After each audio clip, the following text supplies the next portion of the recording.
What's up, guys? Welcome to episode number 3 of our weekly Wednesday wrap-up series brought to you by yours truly, Broadway Blue Bleeder. We're going to change it up a little bit. Last week, I waited until Wednesday so I can include the Capitals game, which I'm glad I did. It was a great 5-2 comeback called by yours truly. I did say 5-2 final score, just saying. Going forward, though, I'm going to be going back to work. I was off for the last 7 weeks. I actually had a fractured wrist. It's healed up, thankfully, kind of. And going back to work. So I'm going to be doing the episodes recording them on Tuesdays to be putting them out for Wednesday. So unfortunately, I won't be able to include the Tuesday games anymore, but going forward, I'll just include Tuesday in our weekly wrap-up. I did speak, like I said, about the Washington game, so we're going to skip over that today. Today we're going to talk about the 2 games that the Rangers have played since our last wrap-up video.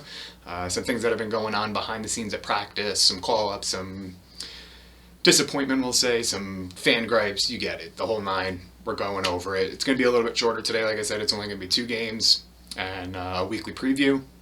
We're going to go over some 3 stars of the week, and then that'll be it for this week. So let's start right away. We're going to go into last week's, I believe it was Thursday's game against the Sabres. It was a 3-2 victory in overtime.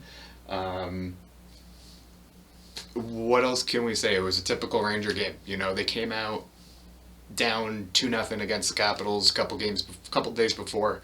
They come back and win at 5-2. It looks like the team finally turned the corner. The kids are starting to get some playing time, and then they're starting to produce.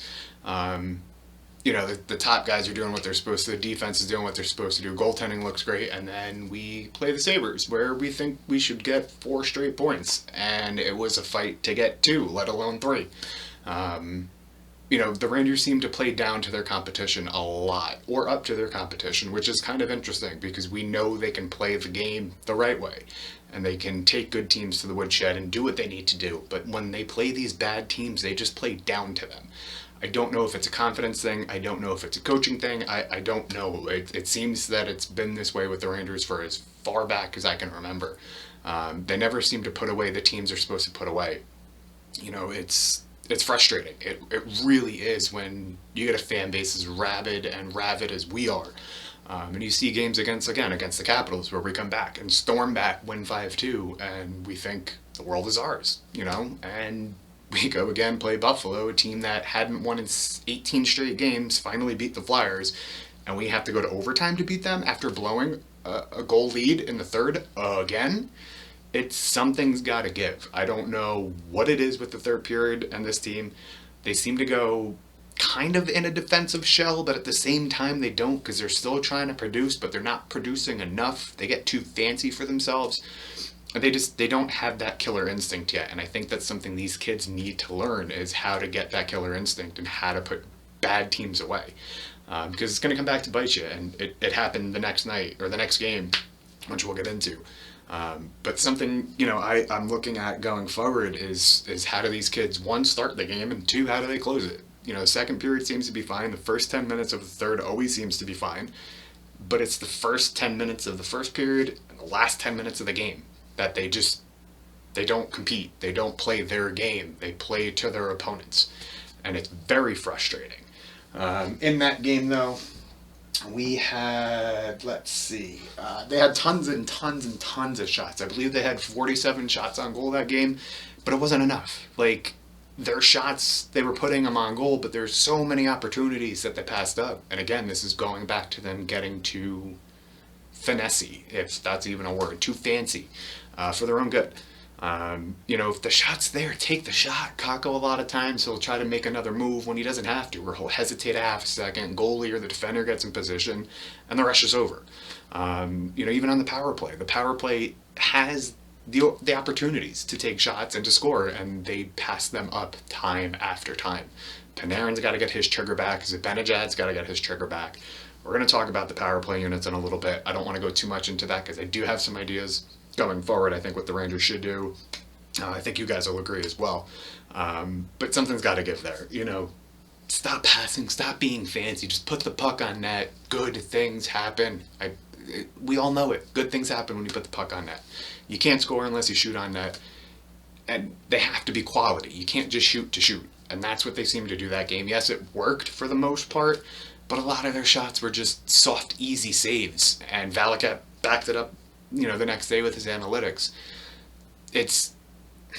We complain that they don't shoot enough, but when they shoot, they're just shooting for quantity, not quality. And I think that's something that's got to change if they want to take that next step. Is they got to shoot for quality, but they also have to shoot quantity. It's a fine, very, very, very fine line. It's not, take a shot from the blue line with nobody in front of the goalie and have him save it. That's a bad shot. Unless you're going for a rebound, that's great. Somebody needs to be in front of the net though, and that doesn't seem to be happening that often either. I feel like our offense is kind of jumbled right now. There's no chemistry. There's no gelling right now. It's just, it's like a feeling out process. It's kind of odd to watch happen, especially after last year and the way things were going just a few games ago against the Flyers, which again, I did say it was just the Flyers. They're just a terrible team. Don't expect it going forward, but what do I know? What else happened in that game? Growing pains. These are all growing pains. Like I said, blowing the third period leads. Growing pains. These kids are going to learn from it. It's happened to them enough to the point where they have to say, hey, enough's enough. Let's either put our pedal to the metal or do something different. Stop giving the other team chances to come back. It's happening against bad teams. It's going to happen against good teams. And the good teams, you're not going to be able to hold off. Buffalo, they didn't hold off in 2 straight games. We'll get to the second game in a minute. But it's going to bite them. They did it against the Capitals when Knobloch was in 2 straight games. They won one, they lost one. Buffalo, 2 straight games. They blew third period goals. They won one, they lost one. Something's got to change, and I'm not sure what it is. Fox. Adam Fox. What else do we need to say? Adam Fox, Adam Fox, Adam Fox, Adam Fox. Hopefully this gets into the heads of some people. Adam Fox is a phenomenal defender. I don't know why he has no recognition for the Norris. I don't know why he's not even in conversation. I think it's changed finally. But it's a shame that it's taken this long. I don't know about you guys, but I can't name 2 defenders better than Adam Fox in the league right now. It's kind of hard. The kid's just been a revelation, and I am very thankful he's on our team, and I'm thankful we got him for what we did without having to give up the farm. I think if Carolina knew now what they know, we never would have gotten this kid. This kid's going to be a stud for years and years and years to come. He's going to wear an A. He's going to wear the C. Him and Lindgren are just phenomenal. All defense as a whole is great, but Adam Fox is just the cog that drives this thing. He's great. There's not much else you can say about him. So we'll go to the next game. Next game was Saturday. It was a 2-3 loss against Buffalo. Shootout loss against Buffalo, excuse me. Go pluses. Or ones. Sorry about that. So we're going to go to the next game. Like I said, it was a 2-3 shootout loss against Buffalo. Again, Buffalo scored the first goal. Rangers scored 2 goals. Buffalo ties it. I believe it was 3 or 4 minutes left. And then they lose it in a shootout. It was an ugly game from top to bottom. The Rangers just, they can't get enough good chances. This is Kravtsov's first game. Kravtsov looked great. I wouldn't say great. He looked nervous, and he admitted so after the game. It's kind of hard to play in your first NHL game and not have nerves. I think he's going to be much better tonight.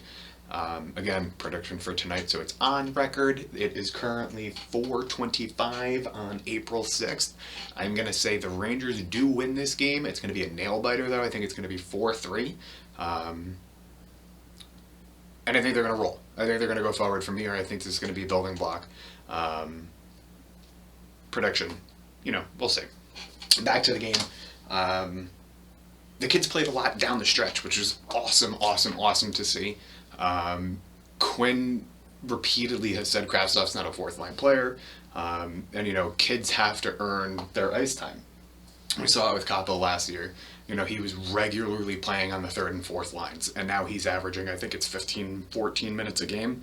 And he's a full 200-foot player. Yes, his offense hasn't been there yet. Again, his shooting percentage is going to level out. His shooting percentage is well below the NHL average. It's going to hit a medium. It's going to hit the average, and when it does, he's only going to get better. I'm really not worried about Kakko. His defensive game, like I said, it's phenomenal. And coming out of, or into the draft, we should say, he wasn't known to be a defensive style player. He was supposed to be that guy that could create space, can create opportunities, has a great shot, he's always looking to shoot first. And his defense was kind of secondary. And now his defense is a full 200-foot game, and that's what these kids are learning. I was listening to Blue Shirts Breakaway today. Shout out to Ryan and Greg. You guys are awesome. Thanks for doing what you do. I got a lot of insights from you guys. Keep it going. Ryan, again, interview. You get it. That's all I'm saying. I'm here. Let's do this in 2035 and the Mets finally win. Sorry, Greg. But they mentioned today, sometimes though you got to be careful. If a kid's known for his offensive game, don't push his defensive game over his offensive game, which is, I think, kind of what we're seeing with Loff. But again, Loff is 19 years old. He's gonna learn. He had some crunch time minutes in tonight's game along with Kravtsov, which was great to see, and Hedl, that third line, got out a whole lot. I think they had 2 or 3 shifts in the last 5 minutes of the game, in a tie game, and a close game. And that's good to see that the trust is starting to build there. But we need to see better chemistry, I guess would be the word, night in, night out from these lines. Something is just not clicking right now for these lines. The offense is kind of jumbled, and it shows. It really shows when you have 47 shots on goal the previous game and you only get 3 goals, one of them being in overtime. It's crazy. Like I said, Kravtsov, he looked good. He's going to be a good addition to this team. I think he's going to stay on the third line with Loff for the force. Actually, let's back that. We'll get into that later. Going forward, he should be a third line player. I don't think he should be on the fourth line. But again, not exactly the coach. I'm not management. They don't agree with me. We'll get into it. The game as a whole, not good. Just not a good game. They came out flat. They didn't pack a punch. They weren't hitting. They were being out physical again, and I don't understand why. They are a physical team, and they're just not doing their style. Again, they're playing down to their competition. It could be a youth thing. It could be a scheme thing. Who knows? I personally think it's just youth. People tend to forget. There was a post that came out on Twitter yesterday or the day before. I wish I remembered who it was so I can give them credit. You can find it, though. It's basically the Rangers are the youngest team in the league by a full year on average from the next youngest team. That's a lot. The diaper line has a kid that's 21, 20, and 19. That's insane. That's a lot of youth. Not to mention Fox, Lindgren, Miller, 3 of your top 4 defensemen are all 24 or younger, 25 or younger. That's insane to me. You got to remember, these kids are young. They're going to learn. They're going to get that killer instinct. They're going to get their offensive game going. They're going to get back to where they need to be. It's a weird season. I don't know what it is. I think it's any other division right now, we would be in the playoff hunt even closer than we are. We are playing in the hardest division, but still, it's not an excuse. These guys should be ready to play from puck drop to the end of the game. And they're just not doing it. And again, this goes back to Quinn. Is Quinn the right guy to lead this team? Who knows? But there's nobody better right now. And I think we're seeing that around the league. There's not many coaches getting let go besides Buffalo. I believe it was the Senators. Oh, man, I should know that one. Claude Julien was fired as well. And, there's not a lot of up-and-comers, like I said in my last video. There's no one really coming up that can take over for Quinn. So I think we're with Quinn at least for another year. Again, we have a little more points on that in a minute. The other thing I don't understand with the Rangers, with the amount of talent they have, back-to-back overtimes, they don't do anything. Like, overtime is supposed to be exciting as shit, and it's not. The Rangers get out there, it's just, let's pass. Oh, we don't have a shot. Let's leave the zone. I don't frickin' understand it. It drives me up the wall. You have Panarin and Zibanejad and Fox, 3 of the most prolific scorers in the East right now. And they don't even get a shot on fucking goal. How? I don't understand it. It's crap. It's nonsense that line doesn't produce anything in overtime on a nightly basis whenever they get there. And everybody's been mentioning it. It's just so boring to watch the Rangers play overtime, and it's mind-boggling. And again, I'm not a Quinn hater. I'm not a Quinn lover. I don't understand his decision that game in overtime not to play Kakko. He put out the kid line. Loff got out there. He was in the defensive zone the entire time. He was gassed. He didn't get to do anything. He had Blackwell out there twice. Somebody pointed out on Twitter, again, it could just be for his face-off prowess, win the face-off, get to the bench, switch for somebody else, but the flow of the game didn't allow that. It is what it is, but at the same time, Kakko, night in, night out, is one of the best skaters on this team. He's great in space, and he's not out there in overtime. I don't know. I don't know the answer. I don't know the question. I just don't know why it happens. Pausing for 1 second. Quick transition. Like I was saying though, with the kids, Kraftsov there at the end of the game had a prime opportunity. It would have been a ridiculous goal. It was a ridiculous save, to say the least. But he did have some chances. Like I said, the kids are learning. They're starting to come. They're starting to get their play, their feet under them. They're starting to get a little wet behind the ears too, as they say. Again, it's kind of funny that back-to-back years we had a number 1 pick, or number 2 pick and a number 1 pick. And we keep saying, let's wait till they have an actual full NHL season or full NHL training camp behind them before we do this. You know, Kakko came in, he had a normal beginning of the season, but COVID broke that up for him. And it was a different season. Coming into this offseason, even starting in the restart in the playoffs, he looked 10 times better. He was well rested. He looked faster. He looked stronger. And that's correlating and transitioning to his game now. And we see how well he can play the ice now. He plays, like I said, 200 feet. The goals will come. The assists are going to come. His offensive knowledge and talent is there. It just hasn't come out yet. And it's the same thing with Lop. Lop hasn't even had an actual training camp. He came in, this was his first year, obviously, he's a rookie. COVID training camp. You know, kid played a lot of games and then he sat. And he didn't do much for a while. Yes, there's other rookies that are outperforming him. Those rookies, I feel, are more involved in the team's offense because they're relying on those rookies while we're not really relying on Lop to carry the load. You know, we have Mikko, we have Booch, we have Panarin and Kakko, and you name them.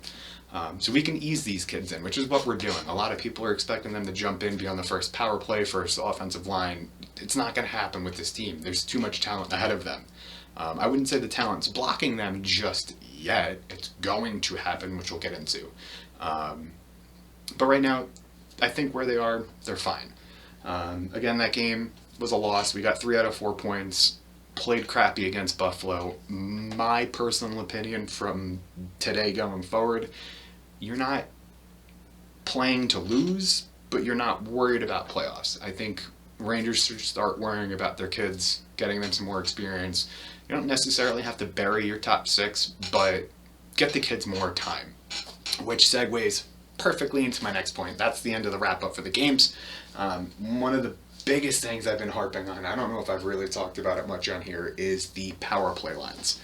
You know, when you have a power play that's clicking on all cylinders, sure, leave them in there for a minute and a half, minute 40, whatever it may be. You don't always need 2 power play lines, but the Rangers power play line, number 1, isn't performing, and their second line isn't getting out there long enough to do anything. Ooh, excuse me.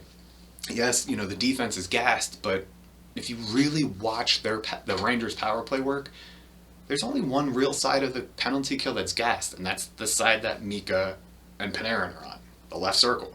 Why is that?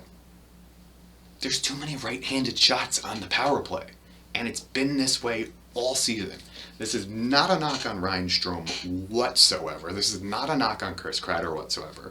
Strome's having an incredible year. Kreider's bread and butter is to stand in front of the net, be that screen, be the instigator, be the pest, deflections. That's his game. But Strome, maybe even Kreider, shouldn't personally, I believe, be on line 1, on power play 1. I think one of them stays, the other has to go, and that's where you're going to get the kids more time. A lot of people are complaining Quinn's not playing the kids. You know, Lop's only averaging 9 minutes a game. Kakko is only averaging, 11 minutes a game. Last year, Fox was only averaging, I think it was 18 or 19 minutes per game. People were clamoring for more and more and more and more and more. It's easy to do for the defense, not so easy to do with an offense whose top 6 really has a top 11. We have 11 wingers that could play lines 1 or 2, including the kids. It's a lot of players for 4 spots. And I think one of the spots we can get these kids some more opportunities is the power play. Move Strome down to power play 2. You move Kakko up, or Lafreniere up, or Kraftsov, or you rotate with Hedl. Hedl should be in there as well. I mean, Hedel's still recovering from his hand injury, I understand that. But at some point, he's got to get some power play time. And not power play 2, where it's 20 seconds a night. Moving Strome down and Kakko up gives you a left-handed shot from the right-hand circle. that's not something we have right now, and teams don't need to worry about a shot from there because it's taking a split second longer because it has to travel for the righty to get the shot off. Kakko's a lefty. Put a lefty in that spot, I bet you that offense looks better. Move Strom down, get the kids their time, and go from there. It's just, I feel like the Rangers front office and Quinn and the coaches are so stuck in keeping that power play one unit together to get them going that they're not seeing it's hurting power play too, and it's hurting these kids' development. And I think that's a simple fix. Like I said, just move Strom down, rotate the kids on power play one, and you'll see their minutes increase. A lot of times, it's not planned out that they don't get their time, but it's in-game happening that causes them to not get their time, whether it be penalties or power plays or whatever, injuries, you name it. It's just, I don't think it's planned. And I think that's an easy way to circumnavigate that, is just to bring a different guy up to power play one. Put different guys out there on the PK. Like I said, Loff was out there in crunch time. Kakko's been out there in crunch time, and his defense is great. Put him on the PK. With his offensive skill, guarantee you he gets 1 or 2 shorthanded goals this year. Guarantee you he looks better than he does right now because he's got more confidence, because he's playing more and he's playing meaningful minutes.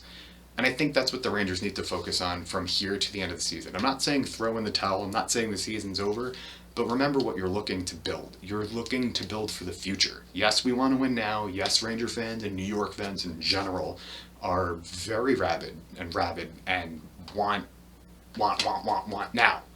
We're all Veruca Salts, best way to put it. I want it now. You can't have it now. You have to either want it now and give up your future, or not need it now and have a future. I'd rather have a future where the Rangers could potentially be perennial playoff contenders like they were a few years ago, but actually win the cup. I was 5 years old when they won it last time. I'd like to see 1 or 2 more in my lifetime. That would be phenomenal. I'm going to take a quick pause again. I'm really gassy, sorry. Now, another big thing that Rangers Twitter, Ranger fan Twitter, likes to bring up is firing Quinn. I know we've touched on that in our last video. Again, listening to BSB, they did have a good point that I didn't really think of, and it makes a lot of sense.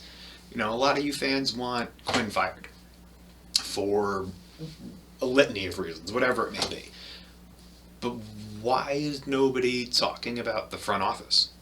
Do you honestly think there's, a fissure or a crack between the front office and the coaching staff? I don't think so. I don't think there's an issue between them.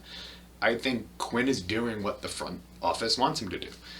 If the front office said play Loff more, Quinn's not going to sit there and say, no, I want to win. That's what he's got to do. A lot of people, again, are saying fire Quinn, but what about Gordon? This would be strike 2 for Gordon, technically, if you fire Quinn. He gave AV the extension, which was his biggest blunder, I think, so far. And the next guy he picked was Quinn. Now, people are wanting Quinn gone. What does that say about Gordon? Do you want him gone too? Because if you fire one, you can't have the other. Because if you fire Gordon but keep Quinn, the new GM's going to come in, he's going to want a new coach. If you fire Quinn, well, how do you give Gordon strike 3? How do you give JD another chance? You guys got to think of it. It's not just one guy running the team. It's a collaborative effort, and I think they're going in the direction they want to go.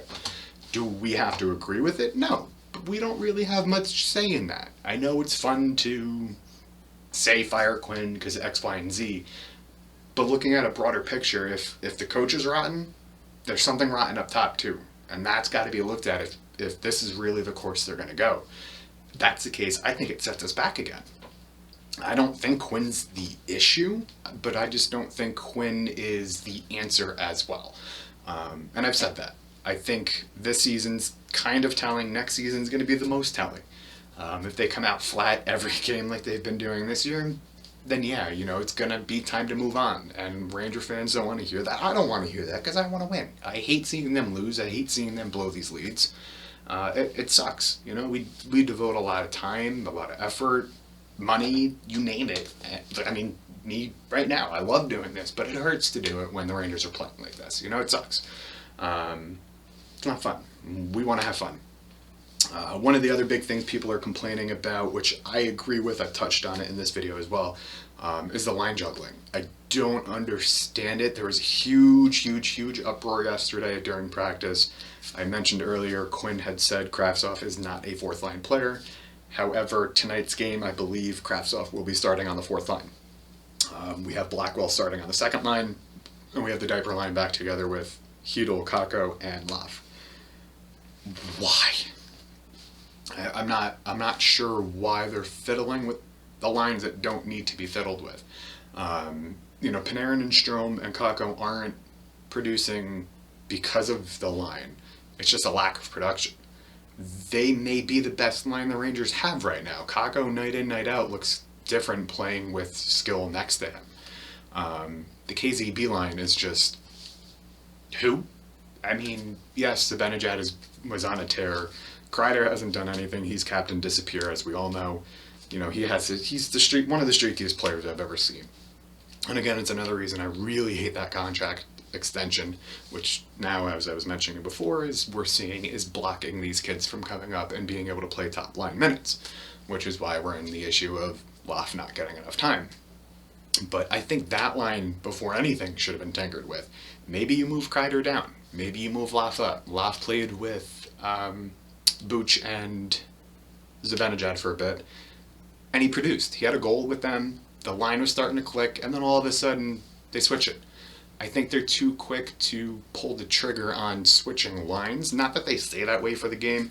Line 1, line 2 merges throughout the game. Line 3 will change. They're all going to change. But it's just the fact that you have to continuously tell these kids they're being demoted. And it's not performance, I'd say. Yes, they're not producing, but they're not playing terribly. It's just the offense as a whole is not working, which is why you hear the key words, this gives us the best opportunity to win. To me, that's saying we want to win. We're kind of not worried about the development of the kids, which I think is wrong. But you also don't want to come out and say this is for development, because now you're going to piss your veterans off. So it's a very fine line they need to walk. I think they're starting to veer the wrong way. That's just my opinion. We'll see after the next couple of games, see what the kids do, see how they play the kids, and we'll go from there. If they make the playoffs, fantastic. If they don't, I hope the kids learn. I hope it wasn't a wasted season in the sense that we didn't make the playoffs and the kids didn't develop, because that would be the worst fate this team could have right now. These kids need to develop. Like I said, we want a future. We want a present, but we want a future more than anything. It's just... they're not, like I said, they're not going to stay that way, but it's not making sense. I'd rather see them tweak the offensive style for a line first before demoting or promoting, whatever you want to call it. I don't understand Kakko being on line 3.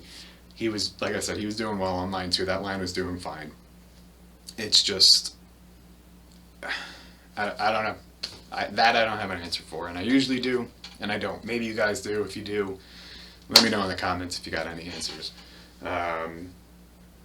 Trade deadline is next Monday. I'm going to do a little article on that instead of doing a video, so look out for that.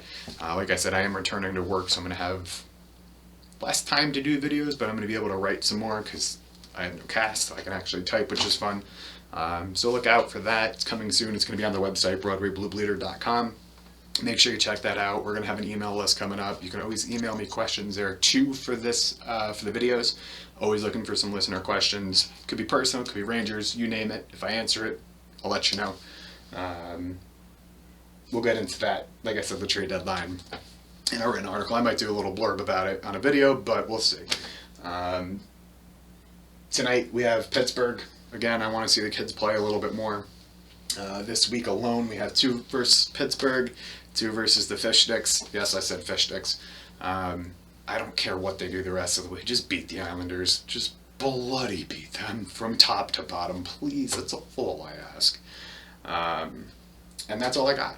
This is episode 3 of the Wrap Up, like I said. Let me know what you guys like, what you don't like, what you want me to change. Do you have any questions? You let me know.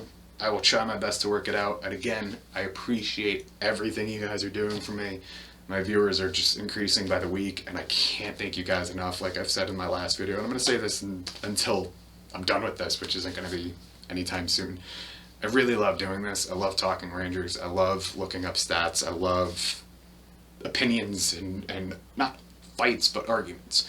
And you guys are letting me do it, and I can't thank you enough. So like I said, this is episode 3. Put some stuff in the comments for me, whether you like it, hate it, want me to change things, want me to wear something different. You let me know. We'll work on it. I'll see you guys in the future.